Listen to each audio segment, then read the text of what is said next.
اعوذ باللہ من الشیطان الرجیم بسم اللہ الرحمن الرحیم وَإِذَا حُيِّيتُم بِتَحِيَّةٍ فَحَيُّوا بِأَحْسَنَ مِنْهَا أَوْ رُدُّوهَا صدق اللہ مولانا العظیم وبلغنا رسولہ النبی الکریم۔ محترم و مکرم قابل قدر احترام سامعین نبی احتشام، اللہ تبارک و تعالیٰ کے فضل و کرم اور اس کے حبیب کریم حضور نبی اکرم صلی اللہ علیہ وآلہ وسلم کے نالین پاک کے تصدق سے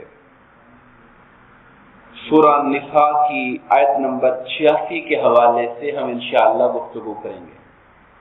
اللہ پاک نے ارشاد فرمایا وَإِذَا حُيِّيتُم، اور جب تمہیں کسی لفظ کے ساتھ سلام کیا جائے۔ تحیہ سلامی کو کہتے ہیں، دعائیہ کلمات کو کہتے ہیں۔ وَإِذَا حُيِّيتُم بِتَحِيَّةٍ، جب تمہیں دعائیہ لفظ کے ساتھ کوئی سلام کیا جائے، فَحَيُّوا بِأَحْسَنَ مِنْهَا، تو تم اس سے زیادہ اچھے طریقے سے سلام کا جواب دو۔ احسن منها، اس سے احسن طریقے سے سلام کا جواب دو۔ اور ردوها، یا اگر اس سے بہتر اور احسن طریقے سے نہیں دے سکتے تو کم سے کم اتنا تو لوٹا دو جتنا تمہیں سلام کیا گیا۔ ان اللہ علی کل شیء حسیبا، ان اللہ کان علی کل شیء حسیبا، بے شک اللہ تعالی ہر شے کا حساب لینے والا ہے۔ اس آیت کریمہ کے ایک مفہوم تو وہ ہے جو سیاق و سباق کے ساتھ جڑا ہوا ہے۔ سیاق و سباق کہتے ہیں ریفرنس ٹو دا کانٹیکسٹ، یعنی پچھلی جو مضامین آ رہے ہیں ان مضامین کے ساتھ اس کا تعلق کیا ہے۔ علماء کرام میں سے بعض نے کہا چونکہ جہاد کا حکم آ رہا تھا تو یہاں پر سلام سے مراد سلامتی ہے، یعنی اگر تم دشمن کے ساتھ حالت جنگ میں ہو اور دشمن صلح کی پیشکش کرے، جھگڑا اور لڑائی ختم کرنے کی بات کرے، تو مسلمان کو چاہیے جب کوئی صلح کی بات کرے تو مسلمان بڑھ کر صلح کا جواب اس سے اچھے طریقے سے دے۔ یہ کہا جا رہا ہے کہ جب تمہارے ساتھ کوئی تمہیں سلام کرے، سلام سے مراد وہ اس کا سلامتی والا معنی لے رہے ہیں، تمہارے ساتھ کوئی امن کی بات کرتا ہے، تو جب کوئی امن کی بات کرے تو تم جنگ پر اڑے نہ رہو، بلکہ تم امن کے جواب میں اس سے بہتر امن کی پوزیشن کے اندر آ جاؤ۔ جیسا کہ قرآن مجید کا فرمان ہے سورہ الانفال کی آیت نمبر 61 میں وَإِن جَنَحُوا لِلسَّلْمِ، اگر کفار اور آپ کے مد مقابل صلح کے لیے مائل ہو جائیں، فَاجْنَحْ لَهَا، تو اے حبیب مکرم آپ بھی ان کی طرف صلح کے ساتھ مائل ہو جائیے۔ یعنی مسلمان کا جو کردار ہے وہ افینسو نہیں ہے کہ مسلمان جارحیت پسند ہے، مسلمان ہر حال میں لڑنا چاہتا ہے، مسلمان تو صرف ان سے لڑ رہا ہے جو ہمارے خلاف لڑنے کے لیے آتے ہیں، مسلمان صرف ان کے خلاف لڑتا ہے جو ظلم کا بازار گرم کیے ہوتے ہیں۔ ہمارا جہاد ظلم کے خاتمے کے لیے ہے، مسلمانوں کا جہاد اسلام کی سربلندی اور اسلام کی راہ میں آنے والی رکاوٹوں کو ہٹانے کے لیے ہے، فقط زمینیں حاصل کرنے کے لیے نہیں ہے۔ تو اگر کوئی صلح کے لیے مائل ہوتا ہے تو ہمیں حکم ہے کہ تم بلا تاخیر اس کی جانب صلح کے لیے مائل ہو جاؤ۔ اس کی ایک بہترین مثال میں آپ کو حدیث پاک سے دینا چاہوں گا۔ ایک جنگ میں حضرت اسامہ بن زید رضی اللہ تعالی عنہ، جو آقا کریم علیہ السلام کے محبوب صحابی کے محبوب بیٹے تھے، سرکار ان سے محبت کرتے تھے، حضرت زید کے بیٹے تھے، وہ حضرت زید جنہیں آقا نے اپنا بیٹا بنانے کا اعلان حرم کعبہ میں کیا تھا، اور لوگ انہیں زید بن محمد کہتے تھے جب تک کہ وہ آیتیں نہیں اتری کہ بچوں کو ان کے اصل باپو کے نام سے پکارا، اس وقت تک لوگ ان کو ایسے کہتے تھے۔ اب اسامہ جنگ میں ہیں، ایک کافر کے ساتھ ان کا ٹکراؤ ہو رہا ہے اور وہ کافر پر قابو پا لیتے ہیں اور قریب تھا کہ وار کر کے اسے واصل جہنم کر دیں، تو اس کافر نے جو ان کے قابو میں آیا ہوا تھا اس نے کہا لا الہ الا اللہ محمد رسول اللہ، میں مسلمان ہو گیا۔ اب سچویشن اگر آپ خود بھی نتیجہ نکالیں تو بندے کے ذہن میں یہی جاتا ہے کہ اس نے جان بچانے کے لیے کلمہ پڑھا، کیونکہ وہ آ گیا تھا قابو میں۔ 1 سیکنڈ 2 سیکنڈ اور گزرتے تلوار نے اس کے اوپر وار کر دینا تھا تو اس نے کلمہ پڑھ لیا۔ یہ خیال ذہن میں ہر بندے کے دماغ میں جاتا ہے۔ حضرت اسامہ نے بھی اس کی بات کو سنا اور غالباً ان کے دماغ میں بھی یہی بات گئی، تو انہوں نے اس کی بات کا اعتبار نہیں کیا بلکہ تلوار کا وار کر دیا۔ لوگوں نے اس کے منہ سے کلمے کی آواز سن لی تھی۔ اب لوگوں نے کہا کہ اسامہ نے ایک مسلمان کو مار دیا جو کہ کلمہ پڑھنے والا تھا۔ حضور نبی کریم علیہ السلام کی بارگاہ میں یہ بات آئی تو سرکار نے پوچھا اسامہ کیا اس نے کلمہ پڑھ لیا تھا؟ انہوں نے کہا یا رسول اللہ اس نے تو صرف تلوار سے بچنے کے لیے کلمہ پڑھا تھا۔ تو میرے آقا کا جواب سننے والا حضور میں تو نے کیا اس کا دل چیر کے دیکھا تھا؟ تم نے اس کا دل چیر کے دیکھا تھا کہ تم نے یہ یقین کر لیا کہ وہ زبان سے پڑھ رہا ہے، دل سے نہیں پڑھ رہا، جان بچانے کے لیے پڑھ رہا ہے۔ ہم لوگوں کے دلوں کے احوال کے اور ان کے اندر کا ہمیں کب سے پتہ چلنا شروع ہو گیا، اس کے ہم کب سے مکلف ہو گئے؟ ہم تو ظاہر پر فتویٰ دیں گے۔ اگر کوئی آدمی ظاہراً اللہ کے دین کی گواہی دے رہا ہے اور جنگ چھوڑ کر اسلام کی طرف آ رہا ہے تو تم نے یہ کام کیوں کیا؟ سرکار بار بار کہتے رہے کہ اے اسامہ کیا تم نے اس کا دل چیر کے دیکھا تھا؟ اسامہ کہتے میں اتنا شرمندہ ہوا، میرا دل کرتا تھا کہ کاش میں آج مسلمان ہوا ہوتا اور یہ غلطی اسلام کے بعد میرے کھاتے میں نہ ہوتی جو میں کر بیٹھا ہوں۔ تو یہ یعنی ایک دشمن جب مائل ہو گیا صلح کی طرف اور اس نے صلح کے لیے کلمے کا ورد کر لیا اور اس کو پڑھ لیا تو اس کے اوپر وار کرنے والا مسلمان کو چاہیے تھا کہ جھک جاتا اس کے سامنے اور اس پر حملہ نہ کرتا۔ تو یہی تعلیم اللہ تعالیٰ نے ہمیں ان آیات کے اندر دی۔ اب اس کے ہم آ جاتے ہیں وہ معنی جو فقہی طور پر عام استعمال ہو، جب تمہیں سلام کیا جائے تو اس سے بہتر سلام کے ساتھ جواب دو۔ آپ جانتے ہیں کہ دنیا کے اندر ہر قوم کے آپس میں میل ملاپ کے آداب ہوتے ہیں اور جب بھی کوئی لوگ ملتے ہیں تو آپس میں دعائیہ کلمات کا تبادلہ کرتے ہیں۔ آپ یورپ میں چلے جائیں گے تو آپ کو صبح ملاقات ہوگی تو اگلا کہے گا گڈ مارننگ، وہ بھی کہے گا گڈ مارننگ، دوپہر کو ہوا تو گڈ نون ہو گیا، رات کو سونے جا رہے ہیں تو گڈ نائٹ کہہ رہے ہیں، یعنی دعائیہ کلمات کا ایک تبادلہ کرتے ہیں، ایک دوسرے کی خیر خواہی کرتے ہیں۔ ہمارے ہمسائے میں کچھ لوگ رہتے ہیں، میں ہمسایہ ملک کی بات کر رہا ہوں، وہاں پہ نمستے اور رام رام کے الفاظ بولے جاتے ہیں۔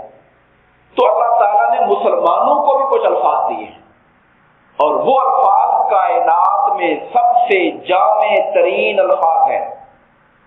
وہ معنویت، وہ گہرائی کسی اور قوم کے کلمات میں نہیں ہے جو اللہ نے ہمیں دیا ہے، اور وہ کیا ہے؟ السلام علیکم ورحمۃ اللہ، السلام علیکم، سلامتی ہو تم پر، ورحمۃ اللہ، اور اللہ کی رحمت ہو تم پر۔ اور یہ جو سلامتی کا لفظ ہے یہ صرف سلام علیکم نہیں ہے، لفظ السلام علیکم ہے۔ سلام علیکم کہیں تو اس کا معنی چھوٹا ہے، السلام علیکم کہیں تو اس میں تمام طرح کی سلامتیاں، دین کی سلامتی، ایمان کی سلامتی، جان کی سلامتی، مال کی سلامتی، دنیا کی سلامتی، قبر کی سلامتی، حشر کی سلامتی، جنت میں داخلہ، الغرض گھر کی سلامتی، اولاد کی سلامتی، سلامتی کی جتنی قسمیں ہو سکتی ہیں السلام علیکم کے اندر شامل ہو جایا کرتی ہیں۔ جب ایک مسلمان یہ دعا دیتا ہے کسی کو تو یہ بہت بڑی دعا ہے، یہ چھوٹی دعا نہیں ہے، اور وہ جواب میں اسے کہتا ہے وعلیکم السلام ورحمۃ اللہ، اور تم پر بھی سلامتی ہو اور اللہ کی رحمت ہو۔ آپ دیکھیں گے کہ جتنا ہمارے دین نے اس پر زور دیا، ہماری بدقسمتی یہ ہے کہ اللہ تعالیٰ کی رحمت کے، اللہ کی بارگاہ سے خیر کے دروازے کھولنے والی جتنی باتیں ہیں ہم نے انہیں نظر انداز کر رکھا ہے۔ یہ سلامتی کی دعائیں ہیں، ہم لوگ یہ السلام علیکم اب گھروں کے اندر سے رواج ختم ہوتا جا رہا ہے۔ لوگ ڈائریکٹ پوچھیں کہ ہاں جی کیا حال حوال ہے، خیر ہے، السلام علیکم سے بات تو شروع نہیں کریں گے، حالانکہ ابتدا گھر کے اندر جائے تب بھی السلام علیکم کہنا چاہیے، گھر سے باہر آئے تب بھی السلام علیکم کہہ کے آنا چاہیے، بڑا جائے بچہ جائے حدیث پاک کے اندر آتا ہے کہ جب کوئی السلام علیکم کہہ کے گھر کے اندر داخل ہوتا ہے تو اس گھر کے اندر اللہ پاک کی بارگاہ سے سلامتیاں نازل ہوتی ہیں. اور حدیث پاک اگر ہم دیکھیں تو بہت سی احادیث پاک ہیں، میں مختصراً چند کا ذکر کروں گا.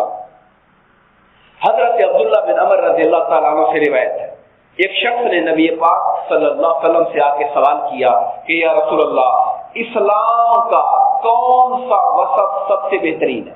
یعنی مسلمان ہونے کے بعد سب سے اچھی عادت کون سی ہے مسلمان کی؟ نماز، روزہ، حج، زکات اپنی جگہ وہ عبادات ہے، مگر عرف عادت کا ذکر ہو رہا ہے جس کا تعلق مخلوق خدا کے ساتھ ہے، معاملات کی بات ہو رہی ہے. سرکار نے فرمایا بہترین وصف کسی مسلمان کا اسلام کے اندر جو ہے وہ یہ ہے کہ تم کھانا کھلاؤ لوگوں کو اور تم لوگوں کو سلام کرو، خواہ پہچانتے ہو خواہ نہیں پہچانتے.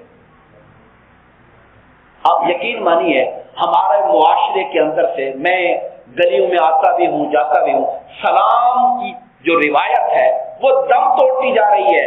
اور اگر کوئی سلام کرتا بھی ہے تو صرف جان پہچان کے لوگوں کو، جبکہ یہ بخاری کی سنن ابو داؤد کی حدیث پاک ہے. فرمایا کہ سلام کرو جانتے ہو یا نہیں جانتے. ہم سلام سے اتنے دور ہو گئے ہیں کہ آپ کسی اجنبی بندے کو سلام کر بھی دینا، ایک بار تو وہ حیران ہو کے دیکھے گا یہ بندہ کیوں سلام کر رہا ہے مجھے. اس کے دل میں طرح طرح کے خیال آئیں گے، پتہ نہیں کوئی مانگنے والا ہے، پتہ نہیں کیا ہے. یعنی اتنا اجنبی ہو گیا ہے ہمارے معاشرے کے اندر سلام کرنا کہ لوگ سلام کرنے والے کو سلام سن کر ایک بار پریشان ہو جاتے ہیں، حیران ہو جاتے ہیں کہ یہ کیا بات رہا ہے، بندہ کیا کہنا چاہتا ہے. حضرت ابو ہریرہ رضی اللہ تعالیٰ عنہ سے روایت ہے اور صحیح مسلم اور سنن ابو داؤد کی حدیث پاک ہے، سنن ترمذی کے اندر بھی آئی. بہت آقا کا ہر لفظ خوبصورت ہے اور کئی الفاظ بہت زیادہ دل کو چھو جاتے ہیں. سرکار نے فرمایا لا تدخلون الجنۃ حتى تؤمنوا ولا تؤمنون حتى تحابوا اولا ادلکم علی شیء اذا فعلتموه تحاببتم افشوا السلام. فرمایا تم میں سے کوئی اس وقت تک جنت میں داخل نہیں ہو سکتا جب تک کہ وہ ایمان نہ لے آئے، اور فرمایا تم میں سے کوئی شخص ایمان میں کامل نہیں ہو سکتا جب تک کہ تم آپس میں نفرتیں ختم کر کے محبتیں پیدا نہ کرو. نفرتیں اگر مسلمانوں کے اندر ہو، بھائی بھائی میں نفرت ہو، رشتہ داروں میں نفرت ہو، ہمسایوں میں نفرت ہو، ایمان تو ہوگا مگر ایمان کا کمال نہیں ہوگا، ایمان کی مٹھاس نہیں ہوگی، ایمان کی حلاوت نہیں ہوگی.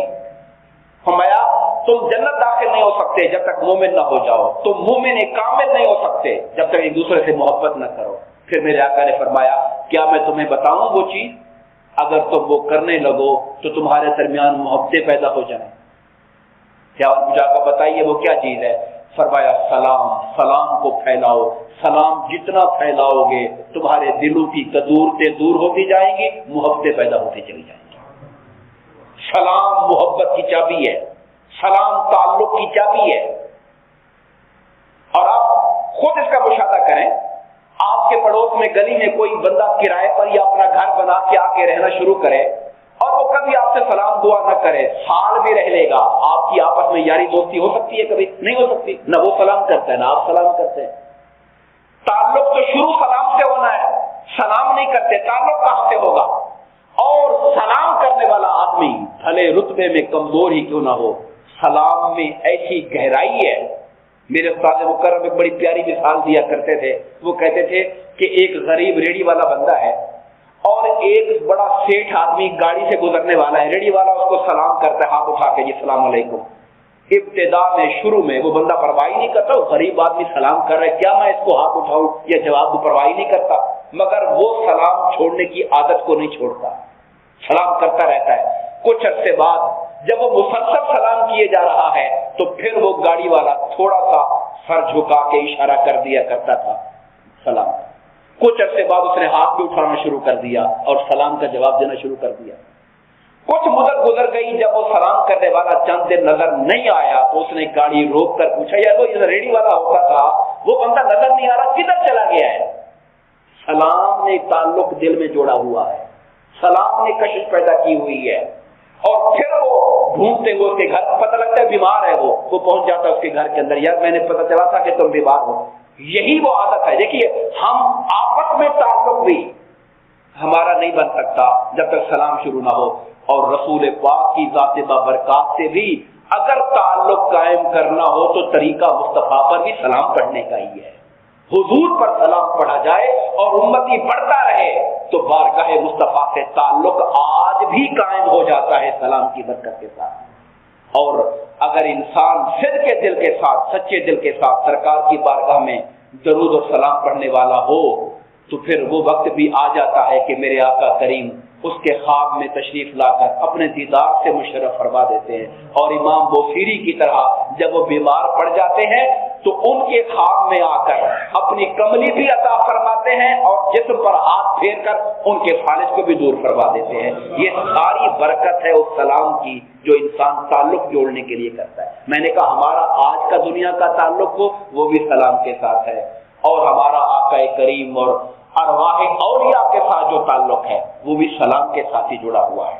میں بات کو سمیٹوں گا یہ کہتے ہوئے کہ حضور نبی کریم علیہ السلام نے صحابہ کرام کو شوق دلایا کہ صرف السلام علیکم نہ کہو بلکہ السلام علیکم ورحمۃ اللہ کہو۔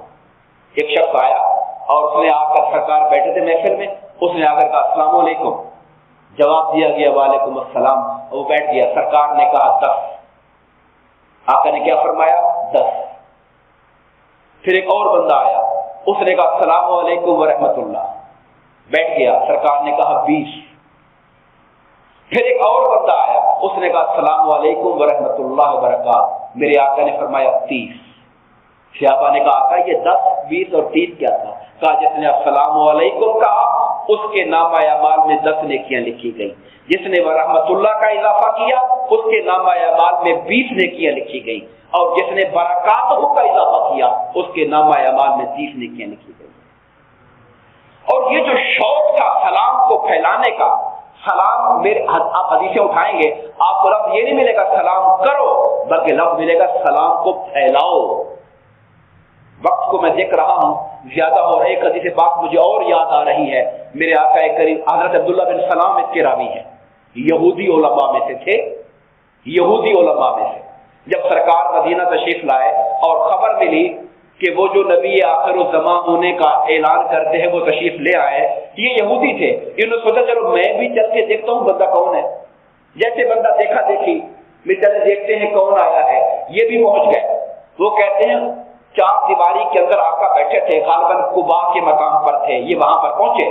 یہ کہتے جب میری نگاہ چہرے مصطفیٰ پر پڑی تو حضور کا چہرہ دیکھ کر میرے دل نے گواہی دی کہ یہ چہرہ کسی جھوٹے کا چہرہ نہیں ہو سکتا۔ چہرہ دیکھ کر میرا دل مان گیا کہ یہ سچی شخصیت ہے۔ اور کہتے میں نے ان کے منہ سے جو کلمات سنے وہ یہ تھے کہ لوگوں اللہ کی مخلوق کو کھانا کھلاؤ، لوگوں کو کھانا کھلاؤ، سلام کو پھیلاؤ، اور جب لوگ سو جائیں تم مصلی پر کھڑے ہو کر خدا کی بارگاہ میں نوافل پڑھو، سلامتی کے ساتھ جنت میں داخل ہو جاؤ گے۔ میں نے پہلے کلمات سرکار کے منہ سے یہ سنے تھے، لوگوں کو کھانا کھلانا، رات کی نہیں کہ نفل تہجد کی نماز پڑھنا، اور سلام کو پھیلانا، میں سلامتی کے ساتھ جنت میں داخل ہو جاؤں گا۔ میں انہی کلمات پہ اکتفا کرتا ہوں اور اللہ کی بارگاہ میں التجا کرتا ہوں کہ یہ جو پیاری عادات ہے جن پہ کوئی قیمت خرچ نہیں ہوتی، جن پہ کوئی مال خرچ نہیں ہوتا، جن پہ بہت وقت خرچ نہیں ہوتا، السلام علیکم کہنے پر کتنے سیکنڈ لگ گئے، مگر اگر انسان کو احساس ہو کہ یہ کس قدر خیر پیدا کرنے والا عمل ہے تو پھر اس کی اہمیت کا اندازہ ہوگا۔ اللہ تعالی ہمیں اس کی توفیق عطا فرمائے، آمین۔ وما علینا الا البلاغ۔